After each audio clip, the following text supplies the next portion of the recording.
Hi, everybody. Welcome back to 4AR People. My name is Aliah, and I really just want to start off by saying thank you for tuning in, for sticking with us throughout this whole legislative session, everything that's been going on. We want to be able to give y'all the news and updates in any platform possible. So if y'all are enjoying this, let us know. And thank you to everyone who has already let us know that you do like this kind of video. That's just what I wanted to say at the beginning of this. So thank you for tuning in, and let's get into the video. All right, so I wanted this video to focus specifically on kind of updates about everything that's been like going on, things that have been in law, especially recently. So I know we've been going through a legislative session for like weeks on weeks now. And so I definitely want to bring it back and tell you kind of like where we are now. So let's get into it. All right, so I want to start off with Arkansas Access. So Access was actually just signed by the governor and is now or will be law. And so that has kind of made its way through the processes and will be law. So that is the governor's higher education plan, Arkansas Access. You know, a lot of people didn't like Arkansas Access because it would prevent students, especially like college students now, prevent college students and high school students from doing certain activities and getting excused for them. Those activities include protests, rallies, marches. And then for colleges, it kind of, it prohibits allowing excused absences for going to the Capitol and like promoting or like speaking out against or for legislation. Also, it has some like anti-DEI stuff in there that's not really good, but this is law now. So that is an update on Arkansas Access, and we will obviously monitor Arkansas Access as it becomes law and how it affects higher education in the state of Arkansas. But yeah, so moving on to the next update. The next update is on the Franklin County Prison. So we now know that prison is going to be at least $1 billion, right? And I have a few things to say about this. Obviously, the people of Franklin County are not happy with this prison. They haven't been since the beginning, and yet their frustration and their anger has gone unheeded, acknowledged,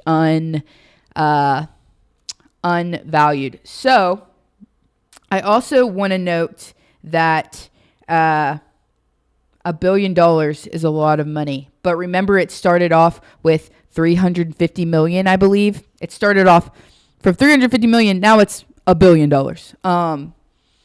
And so, yeah, that's kind of wild and crazy. Also, another thing, just a side note, the governor recently announced actually her new plan for immigration. So let's talk about that. All right. So the governor announced her new plan for immigration. It's called the Defense Against Criminal Illegals Act, which vomit already with the name. But it's SB 426. And it would establish enhanced penalties for undocumented immigrants that commit violent felonies. It also aims to expand our current ban on sanctuary cities to include counties and unincorporated areas. And I just find it sad and alarming that while we're building a new 3,000 bed prison and everyone's wondering about this prison, they're wondering who's going to go in this prison? Why do we need this prison? And now you're announcing enhanced penalties for undocumented immigrants. I think that, and a lot of people have said in our comments, so actually it's not that I think this. A lot of people have said this in our comments that prison was going to be a migration, or what do they call it? A migrant detainment facility. I think that's what they're called. They're gonna make that prison a migrant detainment facility. And you know, SB 426 announcing SB 426 does not help, does it? Does not help in that theory. So I do find that interesting. 3,000 bed prison we're gonna have for these criminal immigrants. Also, I just want to say that why is this necessary? I guess is my thing. It's like I don't understand the justification for this.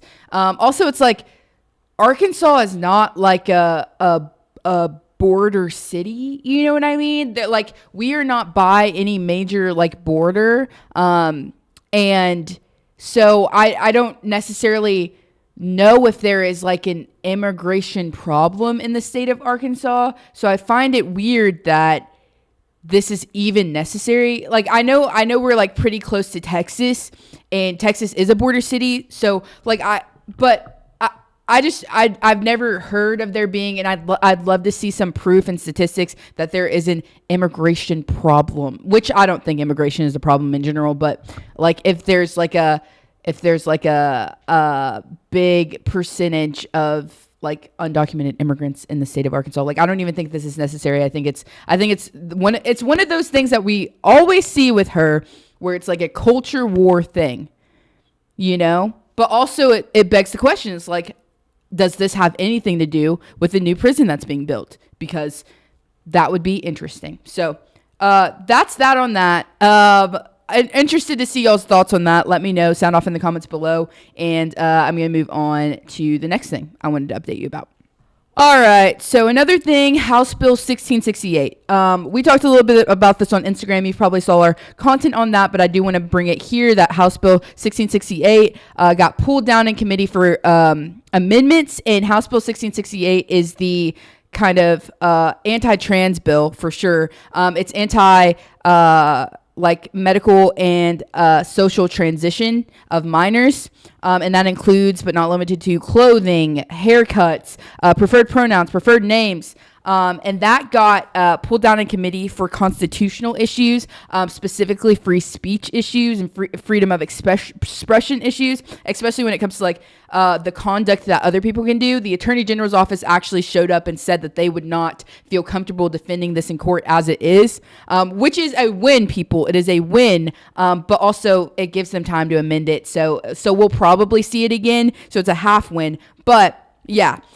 They cited a lot of the things wrong with the bill being like freedom of expression and freedom of speech concerns, specifically the conduct that other people are allowed to do, because it provides civil liability for people that aid in the social transition and transition of minors, including using their preferred pronouns or calling them by their preferred name or giving them a haircut or letting them wear the clothes they want to wear. You know what I mean? And so it's like the conduct of others is also a problem of like what others can and cannot support and stuff like that. So that got pulled down in the House Judiciary Committee this week, and it will probably be back, and we will let y'all know when it will be back. So make sure you follow us on every platform and keep up with us in real time. So yeah, check that out.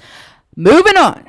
All right, just a quick update about the Baby Aliah Act. If you recall, the Baby Aliah Act died in committee twice in the Senate Education Committee, specifically due to the kind of like non-flexibility of the type of videos that these schools show. So like they had to show in one form of the bill, they had to show the Baby Aliah Act. And then in another form of the bill, they would make a list, including the Baby Aliah video. And now it's on the deferred list, people. It is on the deferred list. So we will probably not see Baby Aliah again. We probably will see a bill like it that maybe includes just videos at all without the Baby Aliah video. But for now, the Baby Aliah Act is deferred. It is not to be heard anytime soon. So that is great. And shout out to all of you, because that is because of y'all. That is because of the people who showed up to speak against it. That is because of the people who called. That is because of the medical professionals who let them know that this is medically inaccurate, this video. So thank you guys for that. Shout out to y'all. And see, when we call, when we show up, it works. So thank you for doing that. And moving on to the last little update for you guys. Also, just a side note, Governor Sarah Huckabee Sanders, she called for the abolishing of the U.S. Department of Education. She says it should be left up to the states. I just have a little bit of commentary on this. I I don't think she is the right messenger for that. I don't think that is a good idea at all, but I definitely don't think she is the right messenger to talk about what happens with federal education, considering Arkansas is like nearly last. I believe we're like 45th in the nation for education. So yeah, your governor, if you live in Arkansas, your governor just called for the abolition of the U.S. Department of Education. So that's kind of scary. We'll see what happens with that.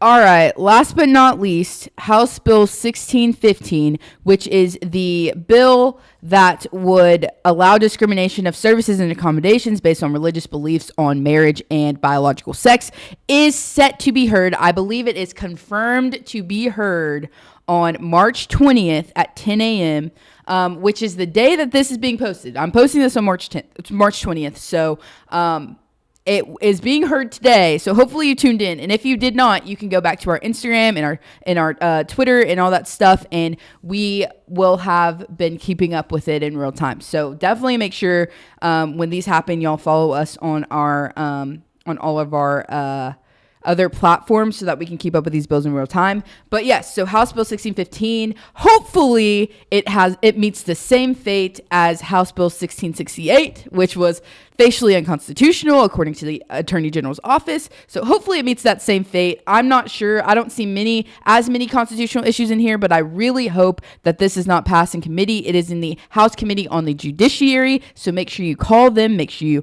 bug them, make sure you show up to that committee. It's probably happening as this video is out, but definitely make sure you let your legislators know that this is not something that Arkansas wants or needs. This bill is a really bad bill. It incentivizes discrimination, and it's wrong. It's absolutely wrong. And so, yeah, that is all that I have to update you guys on. All right. Thank you so much for tuning in. Thank you so much for watching this whole video. And thank y'all so much for tuning into our content lately. We just, once again, really want to get the word out to Arkansans. So thank y'all for liking. Thank y'all for sharing. Thank y'all for sending us love on the content. We appreciate it. And yeah, make sure you follow us on all of our other platforms if you don't already. That is Instagram, Twitter, Blue Sky, TikTok, YouTube, and Facebook, because I always forget Facebook. And like, comment, subscribe here on the YouTube. Those buttons are there somewhere. Thank you so much for watching. We will see y'all next week. And make sure y'all tune in and call your legislators, call your representatives, and tell them to stop passing and filing these bad bills. Let's get them on the phone. Let's get them on the email. Let's do something. Let's reach out. Fight back. And thank y'all for watching. It's been real. See y'all next time. Bye.